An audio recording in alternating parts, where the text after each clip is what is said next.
And I would like to ask at this time if you had any additional thoughts, observations, or feelings that you wanted to share and you didn't ask.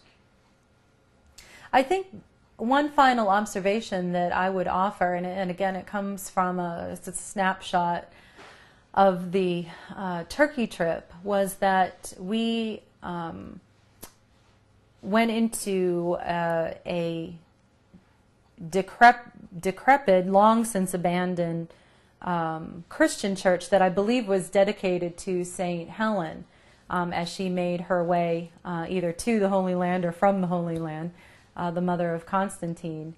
And that she, on her way, you know, she was a great founder of churches, and she had founded this church in this rural community.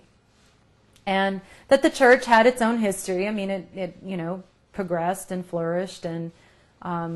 we went into the building itself, and it was very evident, you know, that paintings had been done on the walls, and, you know, the architecture had been created and then refurbished according to the times, and that at some point in its history it had declined and was there as part of the community, but no longer utilized by a Christian community and residents. And what moved me so much was not only the history of such a place, but the fact that its caretaker was a Muslim man from the village. And he felt very strongly that it was his obligation, but also his honor, to do what he could to care for the place, to use whatever resources he had available to make sure that that place was kept in the best condition that it could be, and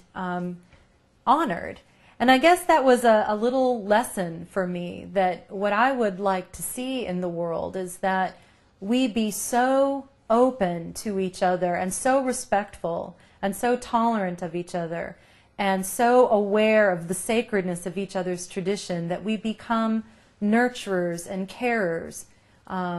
caretakers for each other's religious faiths, and that we protect our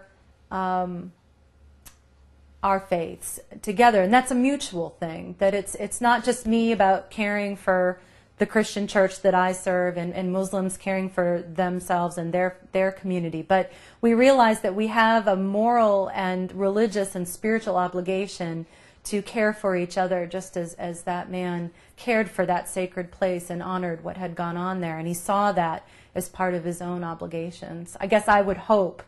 that that would be the vision that we would all be working toward. So if you're to speak to American people or the whole world in the national TV, what would you say to all people? Wow, what would I say to the American people and the whole world? I would probably say we need to learn to love. We need to learn to love God expansively,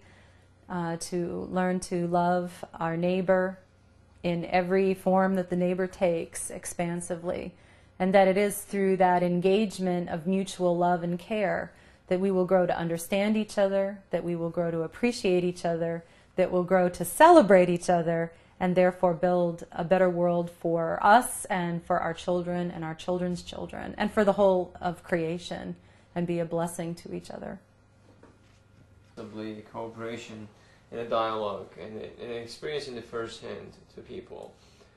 Do you think they are reaching their goals, or are they going to, or